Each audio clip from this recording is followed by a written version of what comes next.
What's up, Award Travel 101? This is your host, Joseph Petrovic here, and what a night we have for you today.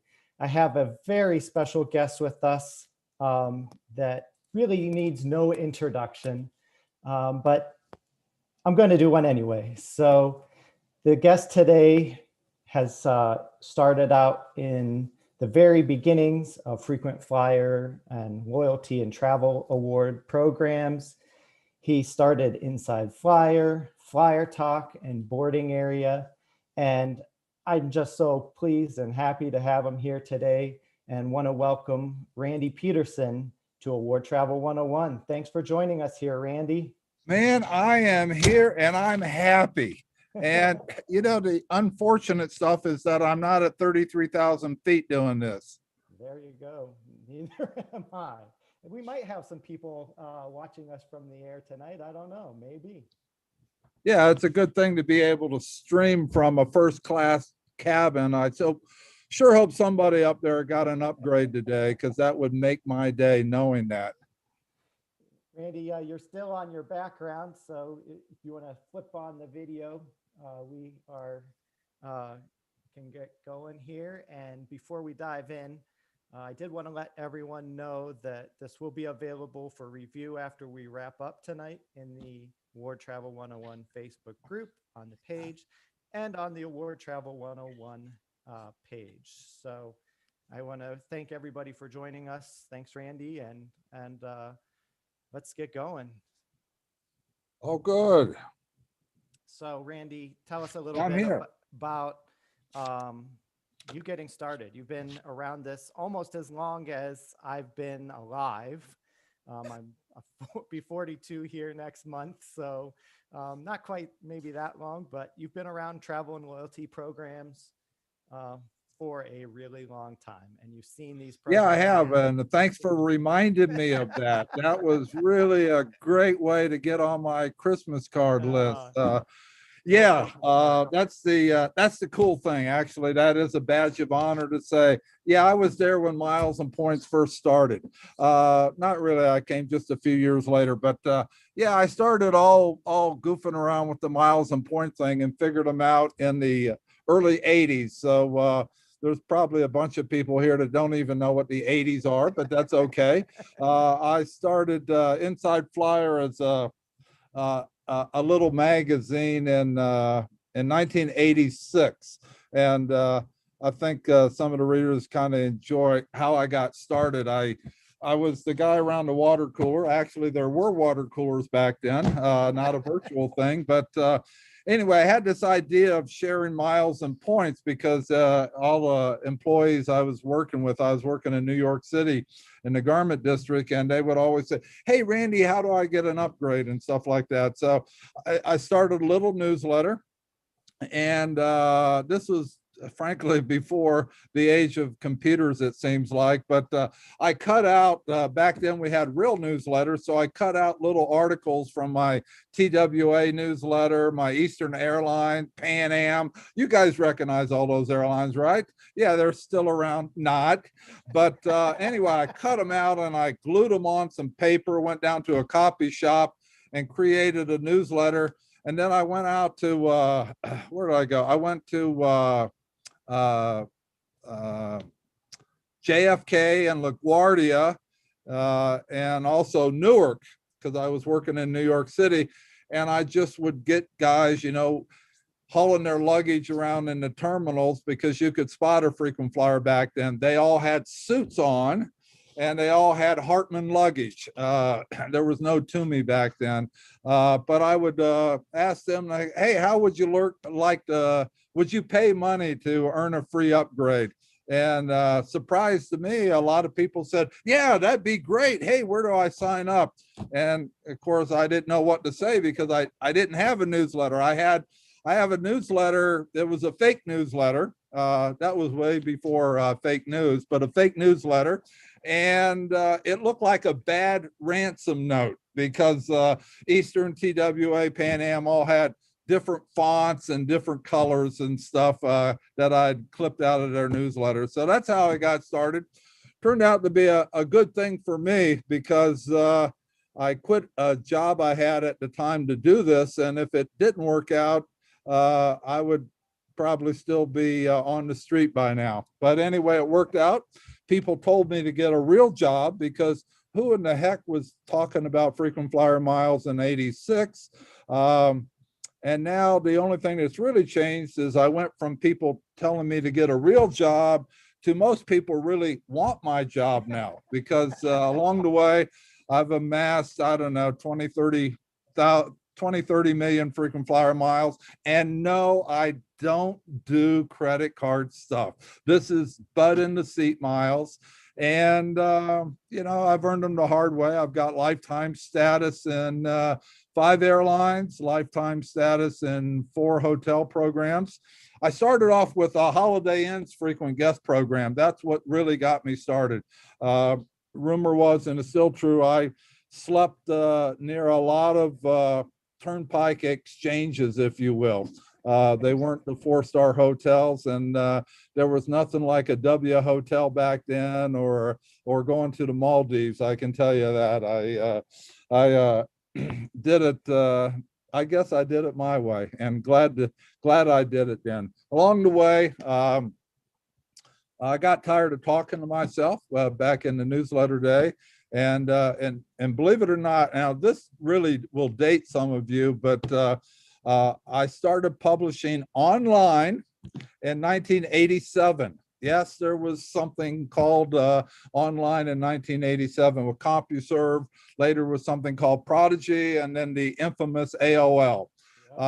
So I made a lot of money back then because they all paid me to publish stuff online, and there was no free internet, if you will. So anyway, that's how I got started. Started Flier Talk, closed Flier Talk down after 3 months, and that was in 1995. And it was because I was too early.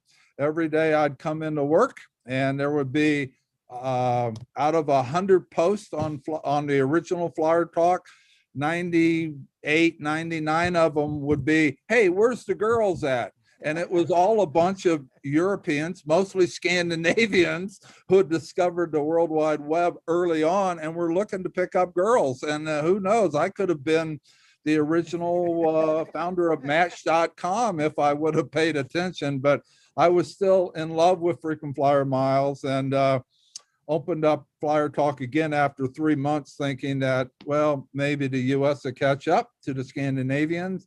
And Flier Talk was truly a passion. It was fabulous, fabulous, fabulous. And while I started it, I want to be clear out there, I didn't build Flier Talk. Flier Talk was built by every single member that's ever been there, with the idea of community and the idea of passing along their knowledge to somebody else to help get them started.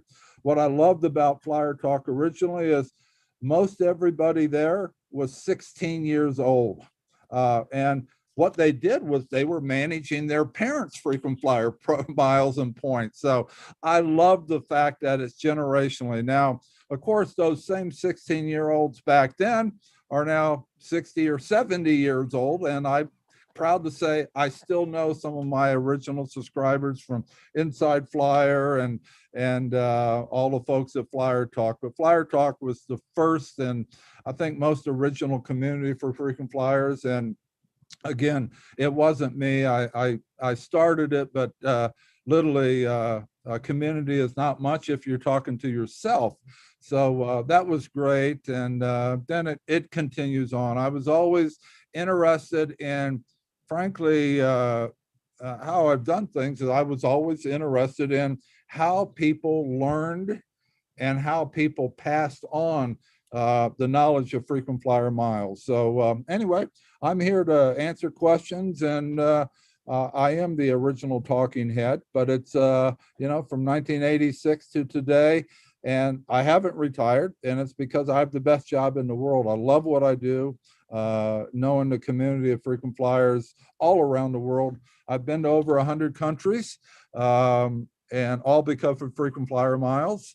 I have no interest in going to Antarctica, and I still have most of my miles. I know. All of you award geeks out there want to tell me, what am I saving my miles for? Well, reality is, in my life, I kind of figure that as I get older, I actually have more miles than I have money. So that's a good thing. So I've saved my miles to travel later on. Once this pandemic's over, I may go out and use some miles. So anyway, that's my story. I'm sticking to it.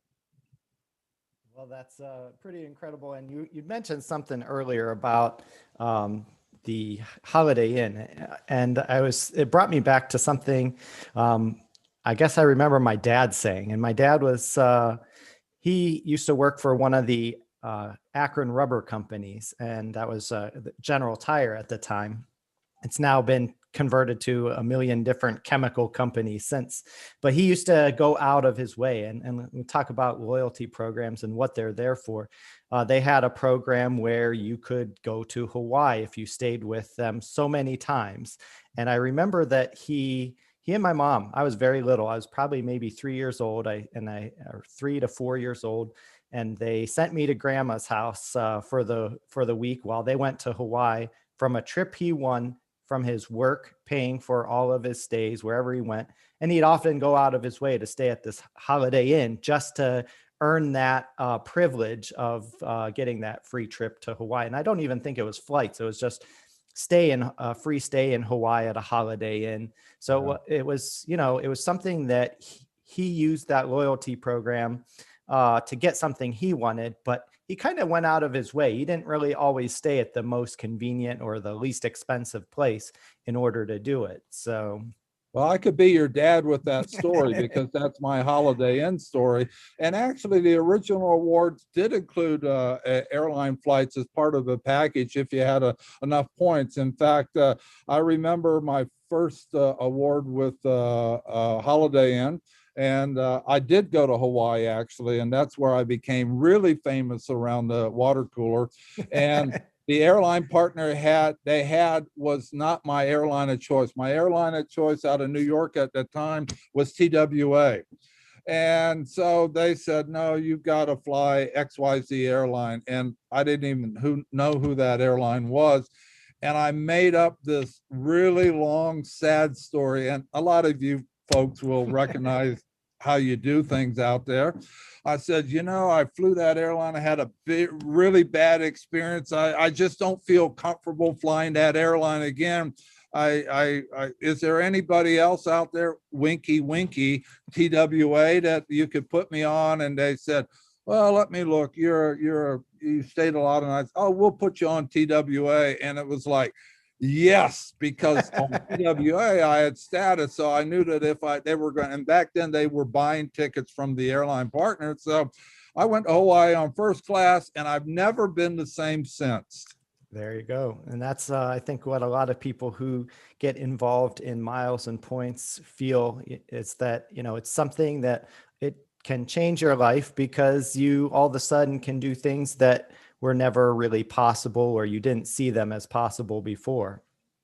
Yeah, it's true. I'm an Iowa farm boy, and trust me, Iowa farm boys don't go to Hawaii for free, and they don't go to 100 countries. We go to 100 counties around but, that's the way it is. But no, miles and points, and the best thing about miles and points for me has not always been the travel. It's always been the people. And lucky for me, I started in a time when there was no web, there were no such thing as influencers. It was just being a frequent flyer. And from about 1995, I think I really started to hit my prime in there through Flyer Talk, through maybe 2010 when I lost some hearing and I started to quit travel.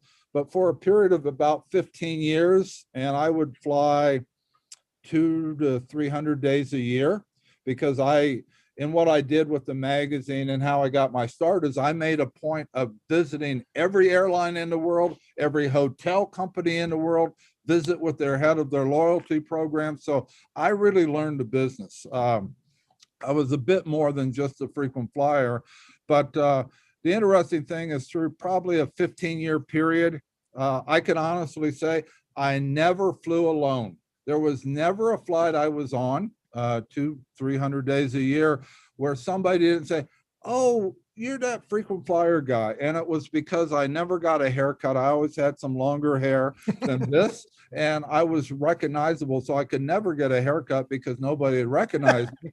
But it was always, just through the idea. And of course, the bloggers these days, and a lot of you and your friends out there that have become known to other fellow frequent flyers, you know what it's like when you're going through a terminal and you're waiting in a lounge, you're on a connection or something, and so, "Oh, hey, Joe, hey, how you doing?" And that is always the best part of your day, I got to say. And for me, it was always the best part of my day to run into my fellow frequent flyers. Yeah, I actually, we kind of took over back in the beginning of April here. And so, the pandemic was hitting in full swing. I'm from Ohio. So our state had basically was one of the, if not the first states to close down. And I had canceled a trip 6 days before I was supposed to be leaving. And so I haven't been into an airport too much. And the first time I actually flew again was back in December. So I haven't had quite that same recognition, but earlier on, I did have something happen once. And this was even before I was in the position where I am running the groups with my team and stuff like that, I had shared a deal here in Award Travel 101 about finding award flights on Delta using Virgin miles. And one of the people that had actually booked that was on the same flight as me, and he had seen that, and he's like, "Hey, you're Joe, you're the guy that shared that post about saving." And we all flew in Delta One from Hawaii home together, and it was kind of a cool thing to happen. I haven't been around as long, and we've been kind of tied up with pandemic travel. So fixing problems and looking at different ways of doing things that aren't exactly actually conventional to what have been done in the past. And so I haven't had, again, that same experience you have. But I have to say that the meetups and the seminars and the things like that, that's part of why I enjoy traveling too. And that's why I agreed to work here in Award Travel 101, is because I really enjoy sharing the knowledge and the insights that you can get from kind of digging into these programs a bit and learning some of those tips. And you really do that by meeting other people who everybody has a little bit different things that they look at, and you can kind of pick each thing off that works for you. Yeah, you do. And congratulations on your own story. Those are the best days in the air for me, is running into fellow frequent flyers, because you share a passion for travel. You share the idea of knowledge. It's always a good thing. And the best part of it is what you just said. The best part to me is that how you passed it on. And that's the best part, because a lot of people outside of whatever we're talking about here think that frequent flyers are greedy. All we want are our upgrades. What do you mean I can't get a suite? I want the presidential suite. I don't want a junior suite. I want whatever it might be. And that's true to some degree, because in some of that loyalty programs have taught us that that's our benefit. That's our right. I mean, they've said you will get upgraded. You'll have the best available room. But the reality is, what I find most true about frequent flyers is two things. One is that we're passionate to a point of helping somebody else with that same information. So I totally get that. The other thing is that frequent flyers are some of the most, if not the most generous people in the world out there. What they will do to support charity causes, each other. One of the stories, one of my favorite stories about Flyer Talk is many, many years ago, there was somebody that was in one of the islands down in the Caribbean, and had forgotten or needed a medical device, and it was a problem for him. And out of the blue on Flyer Talk, within hours, somebody arranged to have one frequent flyer member pick it up at their house or something like that, fly a flight that they weren't going to take and hand it off to somebody else who was going down to that same location. Yep. And what could be better than that? I mean, tight community, willing to go out of their way to help a fellow frequent flyer. And I just love stories like that, especially to charity. Every time you're at a FTU or a Mega Do, or many of the things we've done at Flyer Talk or things we've done at boarding area, the idea of giving back to help others is absolutely one of the strongest traits that happen among frequent flyers. We're not always that greedy. We do love our upgrades, but we do love and playing it forward.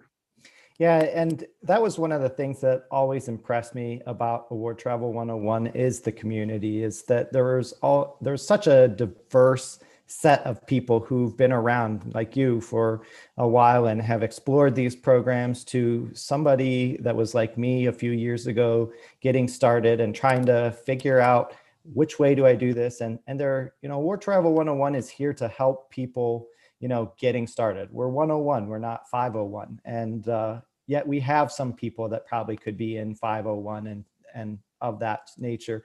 And it's just always amazing to watch people say, hey, I can help answer this question, or I've been here. Let's talk about some of the places you can go. Or I've even been, a part of some of these where you find out that somebody was going and somebody said, hey, I'm coming back from Australia or wherever. And there's something that somebody wants there and they'll bring it back from there for that, one of the members. So it is, like you said, it's just an incredible feeling. It's an incredible thing to watch, the generosity, and being able to help each other out, improve everybody's lives using these programs and the awards that we generate from using them. Well, I love the idea of Award Travel 101 because we had a little conversation a little earlier in the day, and I was saying that, yeah, I've been around long enough that, yeah, there are some people, as you say, that should be in Award Travel 501. But for those people, trust me, I actually knew when they needed Award Travel 101. Okay. So, yeah, that's one thing that when you've been around as long as I do, you remember their kindergarten days, and whether it's, some of the high flying bloggers out there. Hey, I can tell you, I better not get in stories about Jim at 1 mile at a time, or Gary Left, or Brian, the points guys. I knew when they were kindergarten flyers. Trust me. And that's the thing, is we always try to encourage people to speak up and ask questions in Award Travel 101, because you can't really learn unless you're asking those questions. And that's what the community is for, again, is to encourage people to ask questions, to learn.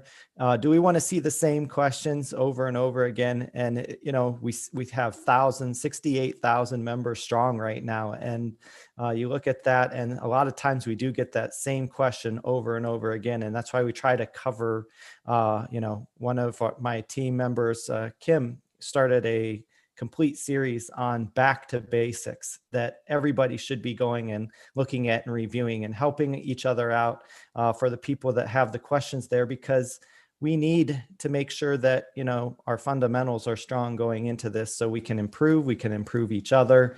And when we're doing that, we improve ourselves too, because once in a while we find something in there that, maybe we didn't know before. Yeah, no, I totally agree. And that was one of the challenges in the earlier days of Flyer Talk, and it still exists today. And even Mark Zuckerberg hasn't figured this out, but the idea of the signal to noise in any form, because new faces come on all the time. And the tolerant, the real frequent flyers, one that says, I can help answer that, even though, and they go, okay, we got a newbie here, but we were all newbies, and it still works. Those that, hey, use search or whatever, unfortunately, there's a few of them out there, but that's okay. I've seen a few of those type of people change over time. As they get older, they get a little more graceful and tolerant of, let's say, being grandparents of their miles. Uh, so, but anyway, I love the idea of Award Travel 101, and Facebook's a good place for that, because Facebook has control over a lot of people's lives over there, the time they spend online, and the idea that they can pop in and out of Award Travel 101 and get their questions answered while also sharing something with family or friends, if you will. That's really convenient, you got to say. You don't need 1,000 different apps, mind you. So congratulations on your continued growth. So who do we got tonight? We got any questions out there? Does anybody got something to say? Or yeah, who we got? I haven't seen any questions come through yet. And because we are trying something new tonight, so normally we just stream into the group, but we've had a YouTube page with 2,000 subscribers to that page, and it's been dormant for a while, and we were trying to get some technical issues figured out and how to get back into that. So I'm streaming to YouTube Live right now, and we're sharing that back inside the group. So I guess one of the technical issues with that is that we're not getting the questions in the manner that I've typically been accustomed. But with that in mind, I did have some questions that people had presented before we even started. And my first one, make up an answer here. comes from Ben Coleman-Cole, and he said, I came to this game very late, so I'm interested in hearing Randy talk about how he sees the transformation and growth of travel hacking and his perspective on the future of the hobby, and what was his favorite past technique for generating points. Okay, travel hacking. Here's a nice little point in how it's changed. Originally on Flier Talk, we had talked about starting a forum using the word travel hacking. And back in the day, it was overwhelming against that, because it was the idea, oh, hacking, that's the dark side, and it was mostly to do with coders and stuff, if you will. But for a long, long time, I could never convince moderators or just a good sense that hacking was going to be a friendly word. So the earlier days of that, it was a bad word to use. I think travel hacking today has not jumped the shark. It's still very, very relevant today. But I think that the word hacking has now become beautified, if you will. It's more acceptable, and it's nice to see, because you see books and self-awareness things about hacking into your personal life and better things, if health hacking, whatever it might be. Hacking's all over the place. So I see that certainly continuing. But the interesting thing is that I popped into your forum and looked at some recent exchanges, and I did the same at Flier Talk. And I also went over to Boarding Air and looked at a few posts that had a lot of comments. And the interesting thing is, I can say with the advent of travel hacking and stuff like that, not much has really changed in the last 10 or 20 years, factually. It's some of almost the same questions, but you change out the programs that are being asked about. So I certainly see it continuing, and it's actually necessary. The reason why is those guys over at the airlines and hotels, they kind of are always trying to checkmate you, if you will. It's a bit like a chess game. And frankly, there's some really, really smart people out there. I mean, if you've ever done some research, look up a guy named Steve Belkin. He's infamous in the world of frequent flyer travel hacking and figuring out deals. But the best thing about travel hacking is it's taught us all to be better consumers, because what's the first thing we do? We read the fine print. Now, in days gone by, nobody read the fine print. You just took what was on the menu. Today, we figure out the fine print. So I'd certainly see travel hacking continuing. And I see the real need. And one thing about travel hacking, Google is your friend, but Google's a friend for everybody for all types of things. However, having said that, micro communities like Award Travel 101 is really the secret of travel hacking, because it's the power of the community, if you will. And that's been said about a lot of different things, and it might be over talked about, but I don't believe that it's the power of the community that will give you the answers that you need.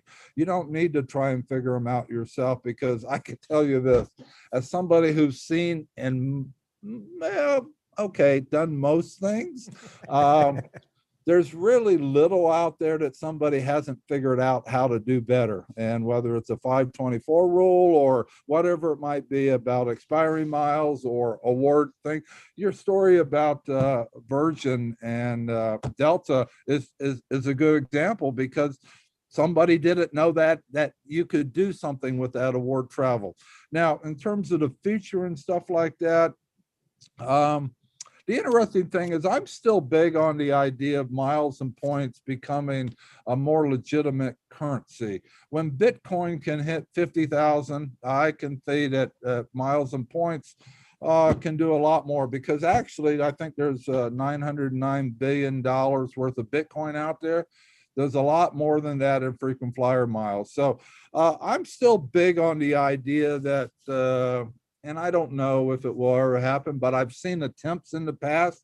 Although I see now that there's better technology to make it happen, I could see somebody kind of doing a SPAC, which is a special purpose thing on Wall Street, raising a bunch of money and literally buying interest into a lot of these frequent flyer programs and making more of a little bit a legitimate currency. Because as you've seen with American and others leveraging their frequent flyer programs in a monetary way for asset value, if you will, well, that also gives asset value to the idea of miles and points as more of a currency rather than just Bitcoin or something like that. And there are limited purposes of miles and points these days, but as Jet Airways and some others around the world have shown, you can actually run a loyalty program where basically the currency is used to buy other airline tickets for redemption, if you will. You don't need to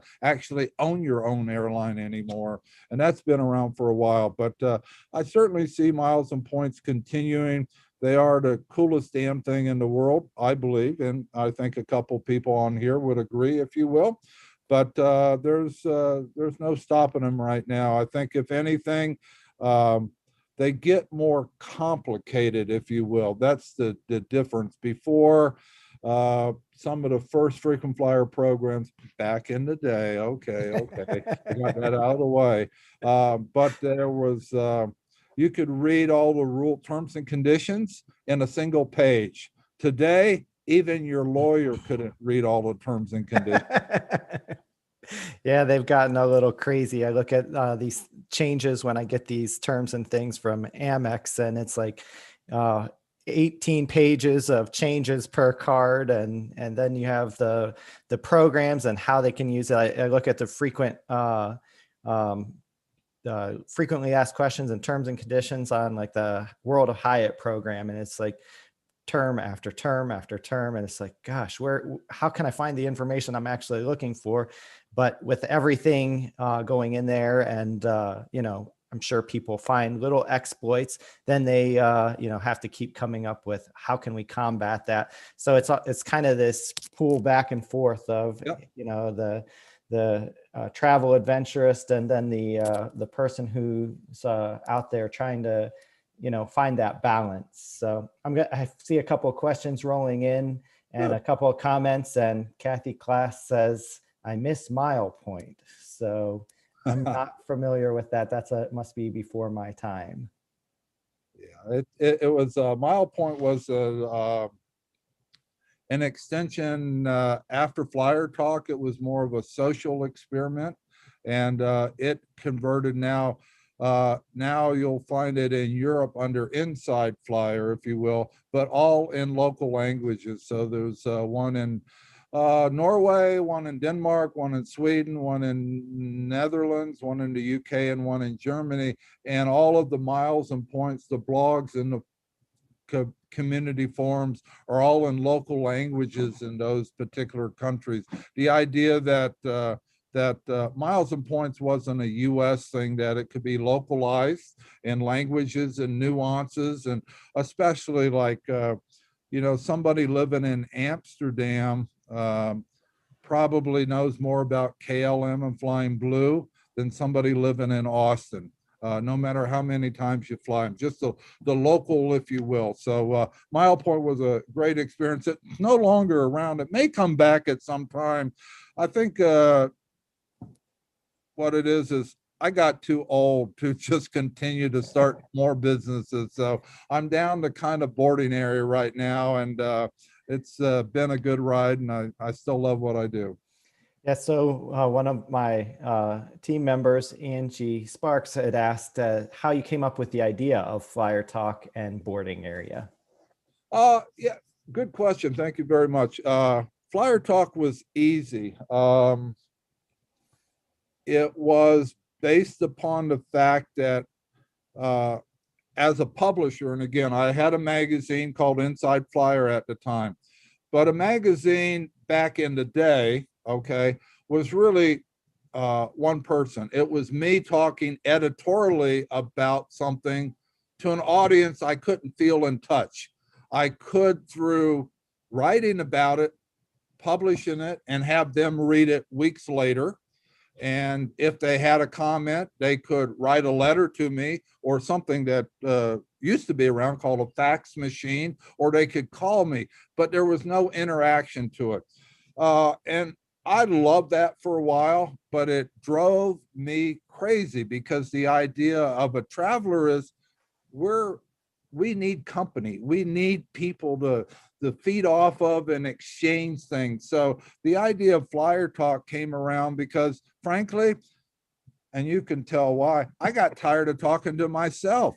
I mean, that's, I'm a lonely editor, and back in those days, no staff. It's just me doing this whole thing. And I got tired of talking to myself. So the idea of Flyer Talk was about, let me go ask other people what they think in more real time than a magazine could give me. And I remember spending $22,000 in 1985 in 1994 to a local tech company to actually build a bulletin board, because there were no commercial products back then. There were news groups, if you will, but they weren't independent. So that's how I got started with Flyer Talk. Boarding area actually is more the same thing. Boarding area got started on Flyer Talk. And what I noticed about Flyer Talk is that over time, I noticed that a lot of members would follow other members. For instance, they would follow Ben, or they would follow, and there's a lot of great people on Flyer Talk, NJ David, Catman, Rudy, you name it. And what I noticed is that they would go to forums that they were not members of their loyalty programs, but they would go there just to comment or watch or read what this other member was talking about, because they knew a lot. They had a charisma's way behind the keyboard, if you will, and they were very contributing to the community. So the idea was, okay, maybe that's the next thing in how people learn things, is they follow certain people, right, rather than just participating in a single thread. So back then, blogs weren't called blogs. They were called something else, blog roll or something. I forgot what it was. Anyway, so I started something on Flyer Talk called The Gate. It was the first blog about frequent flyer miles and points, and it was called The Gate. And we had two members, Brian Cohen. Brian Cohen was one. I'd met him at an event. And Rob was the other one. He was out of New Zealand. And they started The Gate for me on Flyer Talk as kind of a blog, if you will. And that worked out pretty good. I liked that, the idea that people would aggregate there, because the nice thing about a blog is that there's all signal, no noise. Whereas in a thread, the signal to noise, because a lot of people in there, hey, how you doing, Johnny? And blah, blah, blah. I don't, and it's hard to find sometimes in a thread that's got 900 responses. It's hard to find what key element of that information. It's lost in there. So that's how Boarding Area got started. It wasn't called Boarding Area, it was called The Gate. And then when I sold Flier Talk, Boarding Area, because there were more blogs at the time, was part of it. And lucky for me, lucky Randy, the company that acquired Flier Talk said, we don't think blogs are a thing. We don't know nothing about. Why don't you just keep that? You don't need to include that. So, it was like, okay, well, that's good, because I think that's the future and I want to spend more time with that. So that's why I really sold Flier Talk, is concentrate on growing blogs. And it was great because Boarding Area has grown up to have a lot more traffic than Flier Talk these days. And it's pretty cool. There's a lot of different voices up there, all different kinds, different languages. And so that's how Boarding Area got started, with me figuring out that people would follow people about what they had to say, rather than just trying to filter through a thread to figure out what the information was. Yeah, so I have my own little story about that, and you kind of talk. Let me hear this story. Going back about travel hacking and where I'd found that term back in probably 2013, and we were still at home paying off bills and doing things, but my wife said, hey, I want to travel more and I want to do things more. So I started researching, and I came across that term a few times, and it just kind of turned me off. And it was like, I just like, it sounds suspicious. You mean you're going to tell me I sign up for credit cards, or you're going to tell me to do these things with these programs? It just sounded kind of off kilter, I guess. I don't know what's the best word, but it just sounded off, and it kind of pushed me away. I actually didn't come back to it. And speaking of being lucky, I found Lucky at 1 Mile at a Time, and I started reading some of his stuff, and I was like, hey, this travel hacking thing doesn't sound so bad. He's talking about how, you can accumulate points or miles, and you can talk about, different programs and things you can do with it. And, slowly but surely, I started finding my way through different people that I liked reading, and I enjoyed reading Gilbert Ott from God Save the Points, and I found a couple of different people, which eventually led me to this group when I found Richard Kerr, who also wrote for the Points Guy at the time and now works there full time. And I was like, man, this is kind of cool. There's all these different people, and eventually, you just kind of keep digging down that rabbit hole, and you go a little further and further, and you find things that you like and work for you. And here I am. Well, congratulations on all of you've learned along the way. And yeah, I agree. Ben's a great one to work for. When he approached me a long time ago about starting to blog, I think he was a sophomore in college, and the rumor is, and it's true, I don't think he could spell correctly at that time. But it's a typical college sophomore. But he had a lot of passion, and he's turned it into a very respectable profession, and much to be said about that. And that's what I like about Boarding Area, because Boarding Area, the idea is that when news comes along, you'll see maybe 6 or 7 different bloggers write about it. But the cool thing is, there'll be 6 or 7 different takes on what that news is about. And sometimes people get stuck up with the headline and say, well, I see the same headline about Delta's Sky Miles change in 6 different blogs. But the idea is that if you'll read different bloggers, you'll find different takes on how they look at that change and what effect it could happen. And that's why I think that for all of you in the group here, that's the good thing about blending a community, okay, and also blending a news source as well too. I think both of those are really, really helpful, and I'm glad that they're still helping people out there. So you got Flier Talk, and for all that Mark Zuckerberg has ruined a lot of us out there, because now you're all on Facebook. You're nowhere else. But It's okay. Mark's an okay guy, I guess. But the idea that it's convenient, and Facebook has been truly a really, really good, valuable resource for building micro communities like Award Travel 101.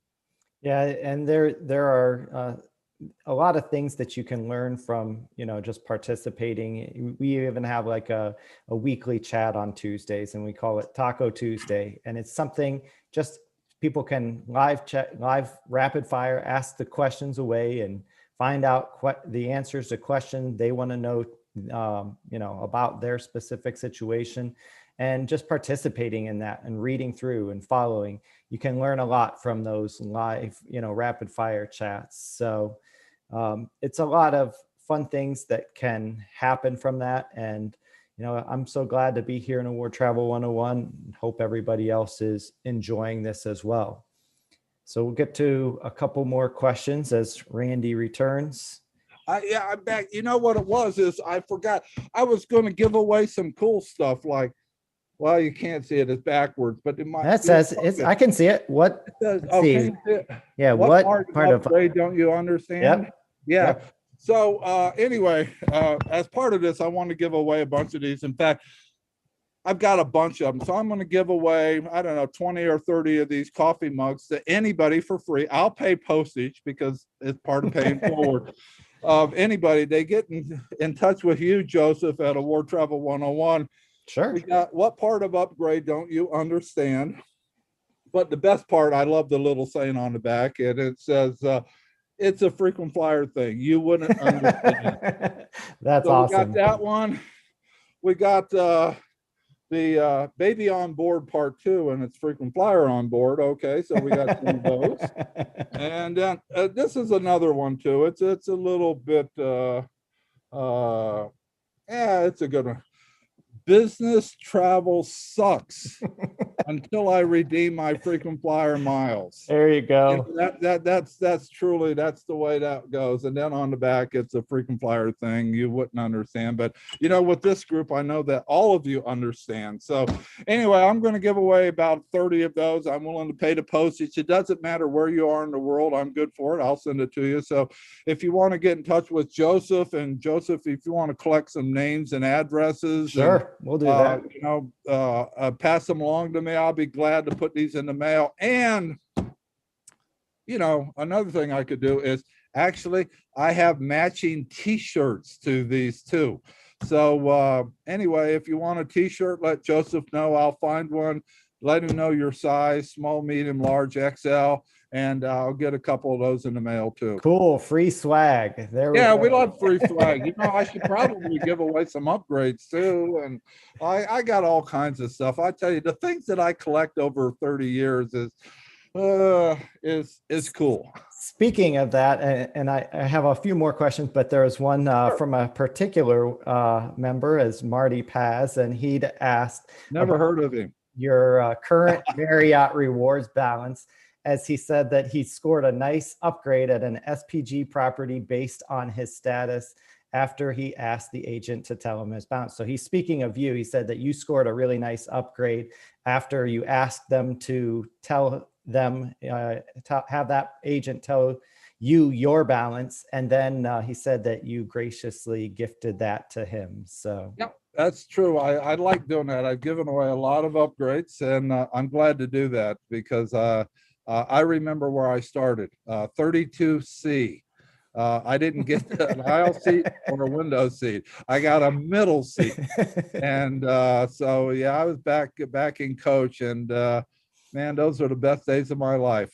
Not, but they were good because that's how I got started. But yeah, best party too. I love engaging with hotel staff, airline staff, and and I think the funniest part, and a bunch of your members are going to love this because they've done them themselves. When you're on a mileage run where you get off the plane and you're the first person back on the plane about 30 minutes later on a quick turnaround, and the staff on the plane says, "Weren't you?" And I go, "Yeah.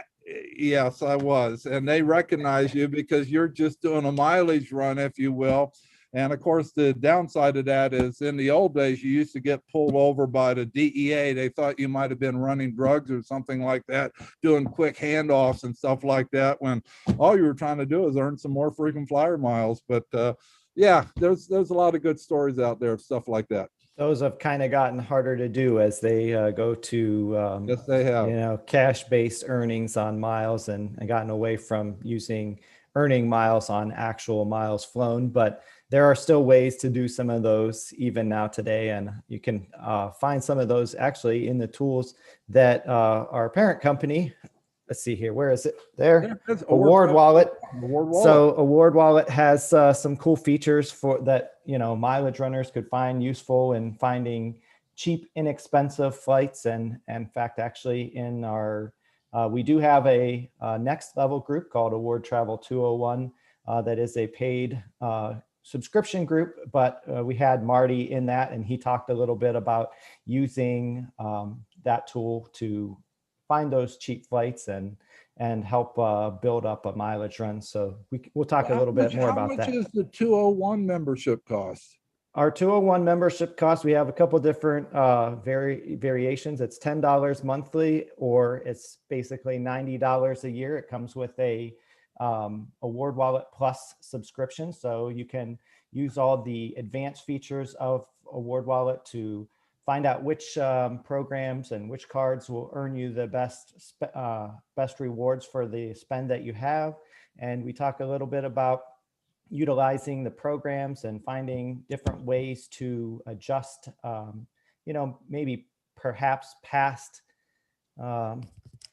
and closed minds. So open up your mind to some different things in Award Travel 201, looking at different ways to approach things. And I talked about a cool way that, like, one of the things that happened, a buddy of mine, he's going and taking his wife on a birthday retreat here this weekend, and using the Hyatt program, and a little tip that we shared there in Award Travel 201 to upgrade his cash stay on quite a few amount of points. So he's getting a premium suite for he and his wife for her birthday, and doing that on just a few thousand points into their top level suites. So it's kind of cool stuff that we explore a little further than we do here in Award Travel 101.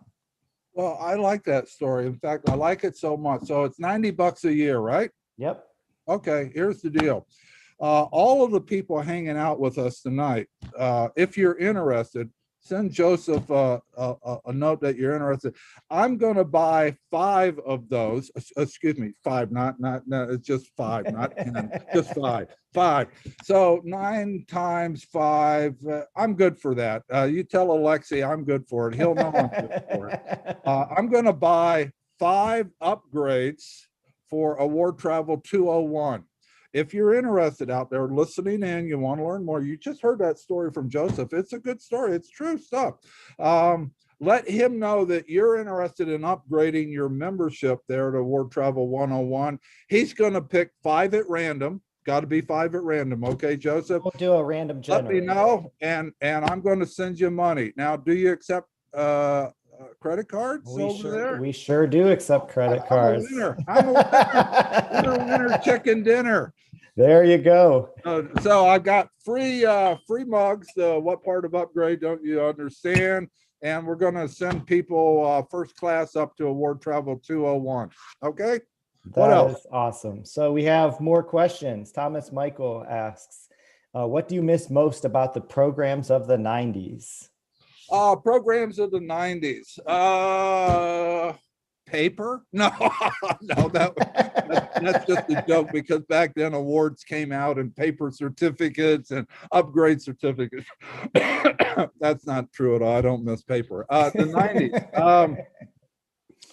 90s. The 90s. Wow.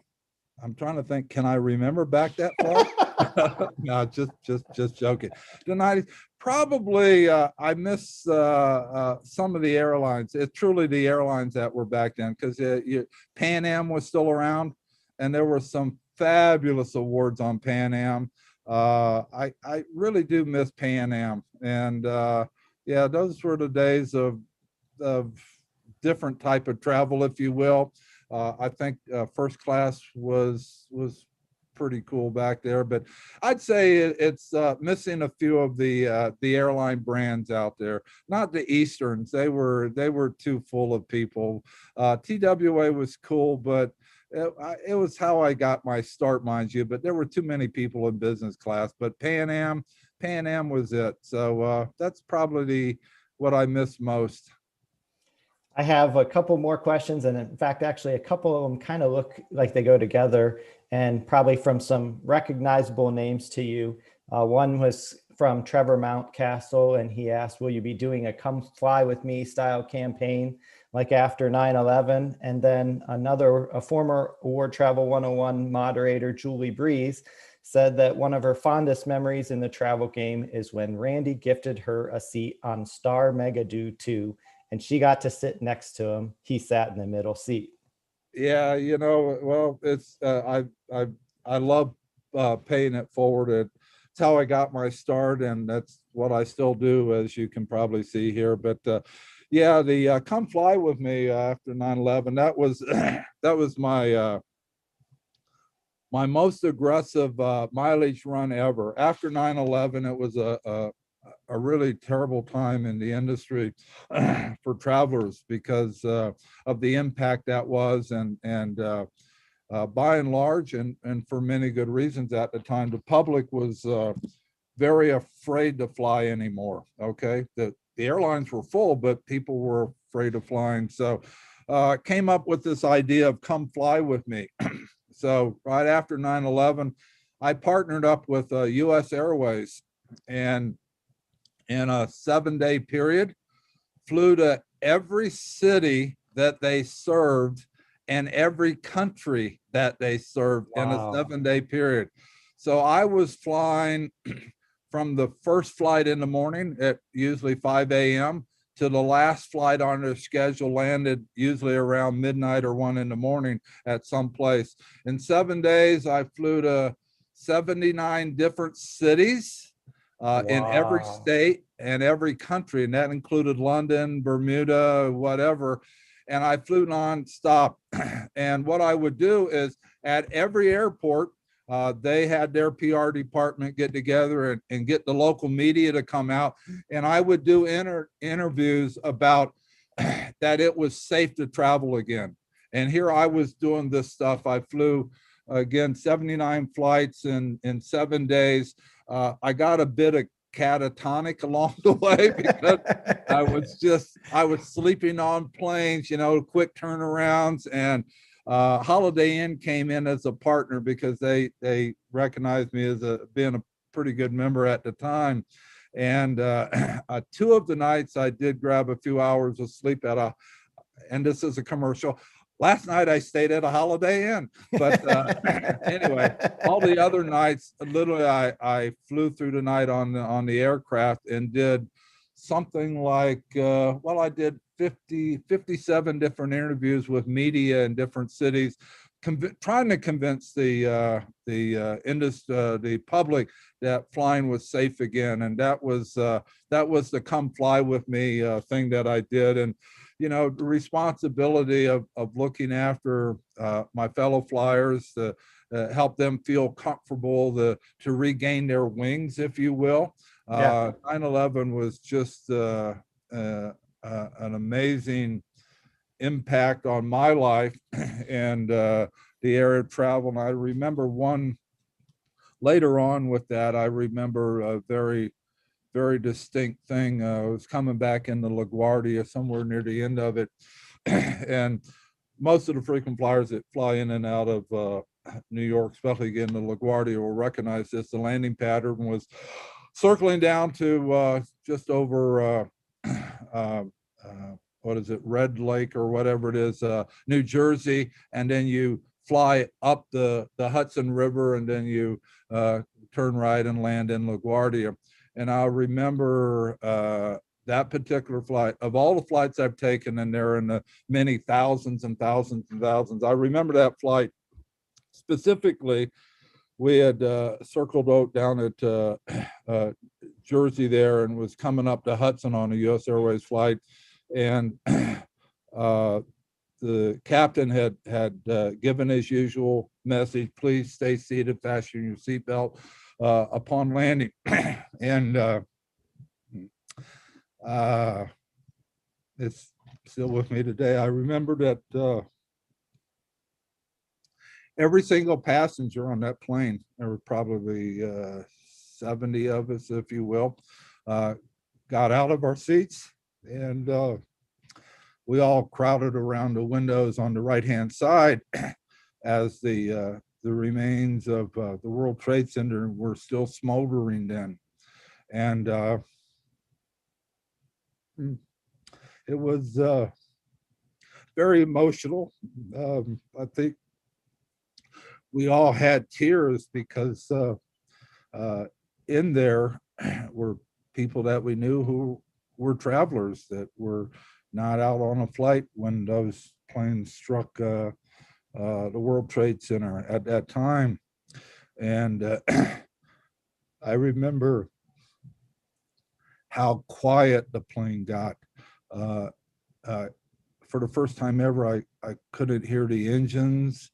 I couldn't hear anything else. I could hear the souls of those people that were lost into the World Trade buildings. But and then flight continued on, and kind of we regained ourselves and sat down just as we landed. But of all the things I've done in 30 some years of flying as a frequent flyer, at that particular flight was my most memorable, and the idea of the impact it had on frequent flyers and the industry as a self, if you will. So that was my come fly with me story of doing a massive mileage run, if you will, to help my fellow frequent flyers say, hey, you know, if Randy's out there earning his miles, maybe it's okay for all of us to get back on a plane.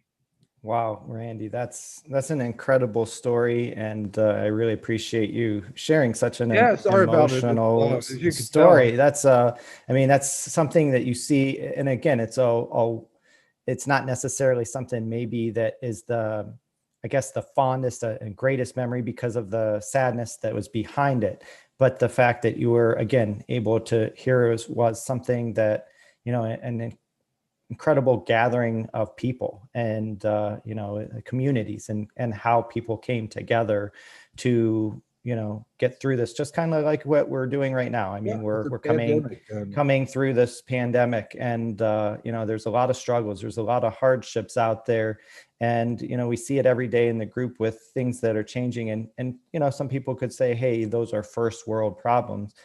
We all are having our share of struggles and changes and dealing with things that, you know, we're not accustomed to. Looking at something like that, I don't know what kind of reaction I'd have either. You know, I could only imagine. You know, I felt the tingles as you were telling that story coming through, and shivers going through my spine as you were saying that, just thinking about what that must have been like. Because I know what, you know, like my dad was on one of the first flights after 9/11, and I didn't fly at all. So I hadn't flown until probably 2006 or 2007 on a commercial airline. But I remember the day that happened, and what I was doing. And I could say that probably most all of us who were, you know, of age that could remember something would certainly remember that as well. So yeah, that was two things in my life that as a traveler anyway that stand out: 9/11, and of course the year of the pandemic. I mean, this is you know, for us that have been frequent flyers for some times, we, until this last year, honestly, I thought I had seen everything. After 9/11, nothing could measure against that. But the pandemic, in terms of the impact upon travel, our dreams of travel, where we want to go, what we aspire to do, what we've saved our miles to do, if you will, has certainly been tempered a little bit. In fact, more than a little bit. Yeah. No, it's something that is certainly changing, and it's still a very fluid situation because, you know, things change. We see this with you know, countries and reopenings, and Hawaii, and just even domestically on the main continent, I guess, from state to state. So there's so many differences and changes, and it's a thing that we're going to overcome at some point. And when it does, I think this is where, having the communities and people to fall back onto is, there are going to be some people that, took some time off and said, hey, I'm not doing anything. I'm not going anywhere for a long time, and maybe not have followed as closely as some of the rest of us and said, hey, we're going to need some help. And, Award Travel 101 is here to help get them back up when they're ready to go. Well, what we do know is that we will fly again. Yep. I am going to ask maybe one or two more questions. We are running late, and I like I said, I do want to be respectful of your time, but we had this for 3 days. I'm sure there's a lot of questions that people have, but I do not want to take this too long and overdo it. So, Michael Traeger asked how you see the entire travel blog Facebook group and content providers 5 years from now. Any predictions or guesses? That's a good question. That's a good question. I think Mark Zuckerberg will own everything by then, 5 years from now. And what he doesn't own, those guys at Google will own. I actually think, that's a really good question. My guess is that much of that answer lies upon what Google's goals are within content. They've certainly made inroads into certain travel. But, I've been around the birth of blogging, if you will, from earlier on as an experiment. So, I'm partial to looking at that history too. The nice thing about blogs is that they're extensions of individual voices, okay? In a community sometimes that there's so many people talking sometimes, and not, we're excluding Award Travel 101, but let's take a look at a forum or a thread on Flier Talk. And when it can busy, it's hard sometimes for that noise to signal thing that I talked about. So I think the future is actually in the Award Travel 101s. And I used the phrase a little bit earlier, micro communities. So Flier Talk has gotten so big, and trust me, I'm its #1 fan still to these days, but I don't know that it can be called micro anymore, because you have mega threads out there. And you take a look at, an example is just go look at Reddit for GameStop and try to figure out where that information is, okay? If you can do that, get back to me. I'd really like to know what your thoughts are on that. But I see the web and kind of the communities out there getting even more micro than what they are. So Award Travel 101 is a great place, because 101 is like college. It represents, this is where we learn the basics. It's not for sophomores, it's not for juniors, it's not for seniors, it's not for people with their master's degrees. It's where we start. So I see actually proliferation of more of these. And if you want to, you can kind of look at those and how those have grown through the pandemic, because what we've seen is the rise of a lot of micro communities. Will Mark own them all? Absolutely not. I mean, he's going to own his fair share, but he won't own all of them. So I think you'll still find some little ones out there. As far as blogging, I'm probably as big on blogging as I was a year ago, and that was pretty big, because what we've seen through the pandemic is the rise of more blogging out there. There's been a lot of more DIY, a lot of food stuff and everything else. So depending upon what happens in our world, there is the rise of blogging, if you will, as content out there, and it still ranks pretty good. I mean, so I see less of the Flier Talks and more of the award travels, only because of the integration. As I said a little bit earlier about Facebook is wonderful in a way. Guess what? I just bought a new pickup on Marketplace. I checked in with my aunt to see if she's over to COVID or if she's still worried about that.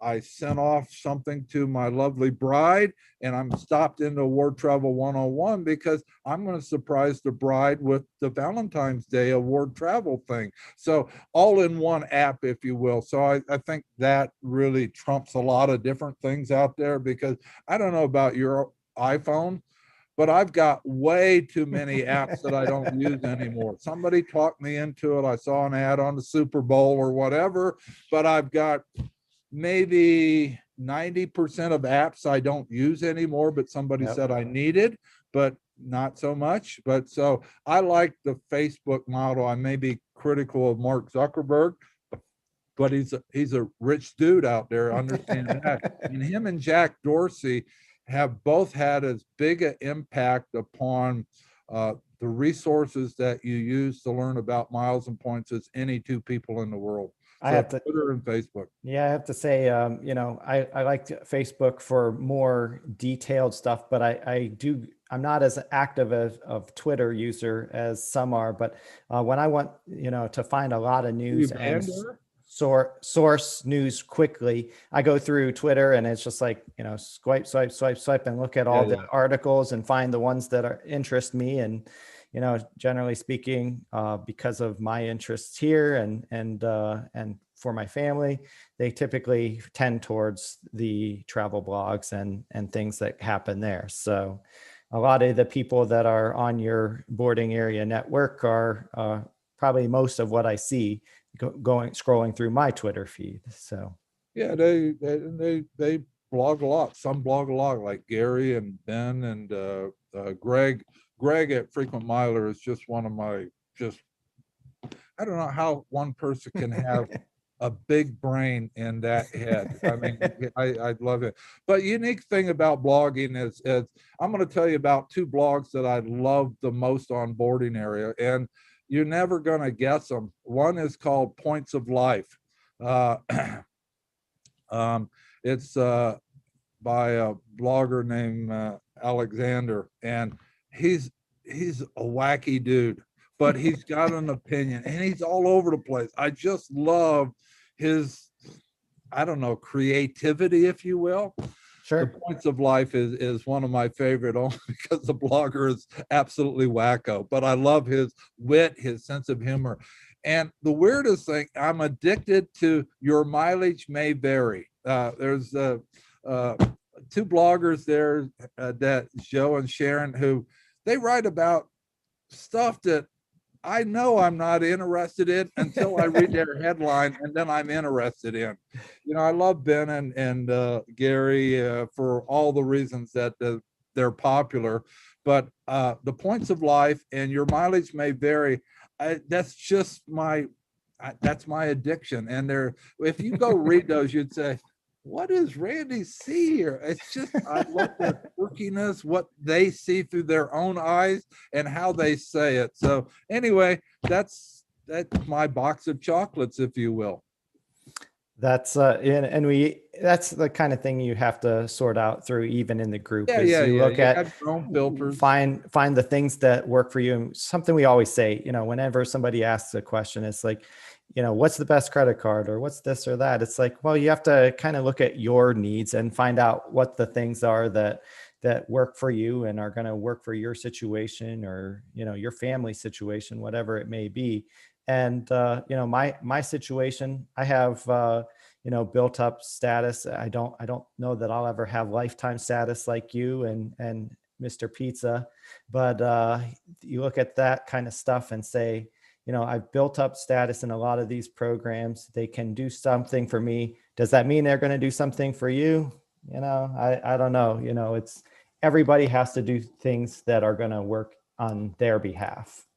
Yep. And, you know, lifetime status is cool, but yeah, I just don't want to use it anymore. I just want to sit around the house.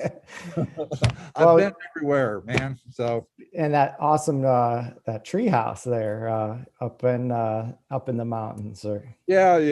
You know, for some reason I've gone from 30,000 feet to terra firma, because for the longest time in my life I never knew what I mean. Truly, If it was more than 50 miles away, I was going to fly there. That's just the way it is when you're a frequent flyer. But today's, I don't really fly anymore. I've lost a lot of hearing, and it makes it difficult to hear when they call out my name on the upgrade list. You know, I've spent my time in the air, but I love the fact that anywhere in the world, I know that there's frequent flyers still passionate about miles and points and still learning. It's all about learning. And like I said, to begin with, my best days were hanging out with 16-year-old kids, and sorry to call them kids, but 16-year-olds who were managing their parents' miles and points. That was always the coolest thing for me. And they were smart. They were really, really smart. So as we wrap up, a couple things. I got a bunch of these coffee mugs that we're going to give away. So send on your name and address to Joseph. Thank you. Remember, I'm buying 5 upgrades to Award Travel 201. We really appreciate that. Thank you, Randy. I have one more question, one more member question before we get to wrapping up here. And Okay. it's from May. I hope I'm pronouncing her name correctly, May Hugh. And she asks, what's your favorite premium seat when flying? My favorite premium seat. Well, you know, the wimp out answer was, hey, the last one I was upgraded on. So that's actually, I'm just going to go with that answer because I'm not really, I'm not a spoiled dude. I'm not really addicted to Singapore's suites or Qatar's stuff. I mean, hey, I was the first status member of Frontier Airlines program. So hey, I'm does that give 100K you elite. any ideas about my life, if you will? So my favorite premium seat is the last upgrade I got, and it doesn't matter who the airline was because I started in 32C, remember? And that was a long time ago. And please don't send me back there, please. Well, you know, like you're saying, I enjoy economy travel myself. I love to sit in first and business class all the time. But, you know, for my family situation, I have a 100K Frontier Elite status that I matched over from Southwest this past year. And it's been nice to be able to fly someplace for, you know, $11 one way. So, and still have all the benefits. Well, here's a secret about me because you kind of mentioned it. And those who know me know this is just how I am. I would rather go on 5 trips in economy than 1 trip in first class. I just I feel better about seeing the world and going places. And I think I can suffer through 4 or 5 hours in coach versus one big trip in the fancy seat, if you will, and blowing all of my miles now. So that's kind of me, if you will. But I know a lot of my friends, they are so upper class. They shame me every time they can that they would never be seen with me in coach. So that's just the way it is. But I don't know. You get much over 5 hours. So anywhere for me domestically, I'm probably cool in economy, but I start looking at anything international or Hawaii, and I'm starting to think about sitting up front instead of in the back. I've learned how to sleep on planes, so I don't really care anymore. I used to love the Sundays and the cheese plates up in business and first class, but today, get on, go to sleep, and get off. I'm good. Well, with that, I'm going to wrap up with speaking of fancy travel. And I just wanted to let everybody know we have about a week and a half from today, we have a special guest, March 1st, and I will be getting an event up in the group.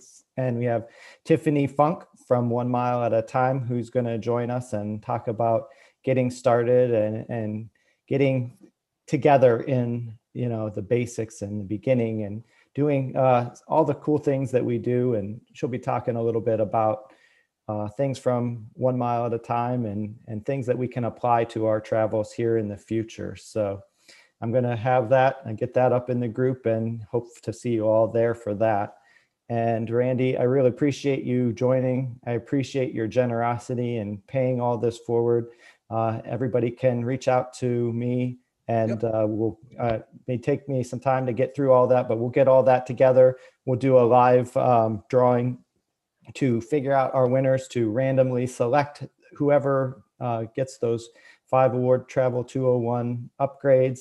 And again, I really appreciate you joining us here. This has been fun tonight. It's fun looking back on things that, you know, kind of seeing where things have been, where you've come from, what we can kind of expect to go forward.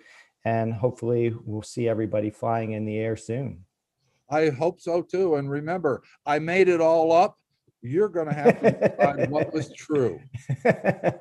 And with that, on behalf of the entire Award Travel 101 team, Jackie, Angie, Mike, Tony, Kim, and me, Randy, thanks so much, everybody. Have a great evening. Bye-bye. Bye now. Thanks.